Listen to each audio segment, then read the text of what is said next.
സംസ്ഥാനത്ത് കലിതുള്ളി കാലവർഷം. അറബിക്കടലിന് പുറമെ ബംഗാൾ ഉൾക്കടലിലും ചക്രവാത ചുഴി രൂപപ്പെടുന്നതായി കേന്ദ്ര കാലാവസ്ഥാ നിരീക്ഷണ വിഭാഗം മുന്നറിയിപ്പ് നൽകി. കേരളത്തിൽ ഇന്നു മുതൽ അതിശക്തമായ മഴയ്ക്ക് സാധ്യത. മലപ്പുറം ജില്ലയിലെ കരുവാരക്കുണ്ടിൽ മലവെള്ളപ്പാച്ചിലുണ്ടായി. സമീപത്തെ വീടുകളിലേക്ക് വെള്ളം കയറി.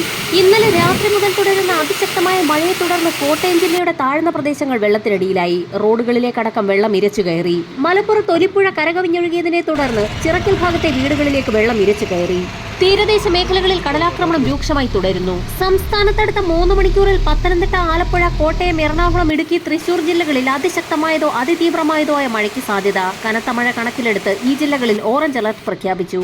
ഇടിമിന്നലോടുകൂടി ശക്തമായ മഴയ്ക്ക് പുറമെ മണിക്കൂറിൽ 60 കിലോമീറ്റർ വരെ വേഗതയിൽ വീശിയടിച്ചേക്കാവുന്ന ശക്തമായ കാറ്റിനും സാധ്യതയുള്ളതിനാൽ പൊതുജനങ്ങൾ ജാഗ്രത പാലിക്കണമെന്ന് ദേശീയ ദുരന്ത നിവാരണ അതോറിറ്റി മുന്നറിയിപ്പ് നൽകി. കനത്ത മഴയെ തുടർന്ന് മീനച്ചിലാറ്റിൽ ജലനിരപ്പ് ക്രമാതീതമായി ഉയരുന്ന സാഹചര്യത്തിൽ തീരദേശവാസികൾ അതീവ ജാഗ്രത പുലർത്തണമെന്ന് ജില്ലാ ഭരണകൂടം മുന്നറിയിപ്പ് നൽകി. തീക്കോയിൽ ശക്തമായ മണ്ണിടിച്ചിലിനെ തുടർന്ന് വീട് തകർന്നു. അതിരപ്പള്ളി മലക്കപ്പാറ റൂട്ടിൽ റോഡിൽ വെള്ളക്കെട്ട് രൂപപ്പെട്ടിട്ടുണ്ട്. മേഖലയിലെ വിനോദസഞ്ചാര കേന്ദ്രങ്ങൾ ഇന്ന് അടച്ചിടും. തമിഴ്നാട് തീരത്തോട് ചേർന്നും തെക്ക് കിഴക്കൻ അറബിക്കടലിലും രൂപപ്പെട്ട അന്തരീക്ഷ ചുഴികളെ തുടർന്നാണ് കേരളത്തിൽ മഴ ശക്തമാകുന്നത്. കിഴക്കൻ മേഖലകളിൽ ഒറ്റപ്പെട്ട പ്രദേശങ്ങളിൽ അതിശക്തമായ മഴ ലഭിച്ചേക്കും. തിരുവനന്തപുരം, കൊല്ലം, പത്തനംതിട്ട, ആലപ്പുഴ, കോട്ടയം, ഇടുക്കി, എറണാകുളം, തൃശൂർ, പാലക്കാട്, മലപ്പുറം ജില്ലകളിൽ ചൊവ്വാഴ്ചയും, ഇടുക്കി, എറണാകുളം, തൃശൂർ, പാലക്കാട്, മലപ്പുറം, കോഴിക്കോട് ജില്ലകളിൽ ബുധനാഴ്ചയും കേന്ദ്ര കാലാവസ്ഥാ നിരീക്ഷണ വിഭാഗം അതിശക്തമായ മഴ മുന്നറിയിപ്പ് നൽകി. സാധാരണ കാലവർഷത്തിൽ നിന്ന് വ്യത്യസ്തമായി ഇടിമിന്നലോടുകൂടിയ ശക്തമായ മഴയാണ് കേന്ദ്ര കാലാവസ്ഥാ നിരീക്ഷണ വിഭാഗം പ്രവചിച്ചിട്ടുള്ളത്.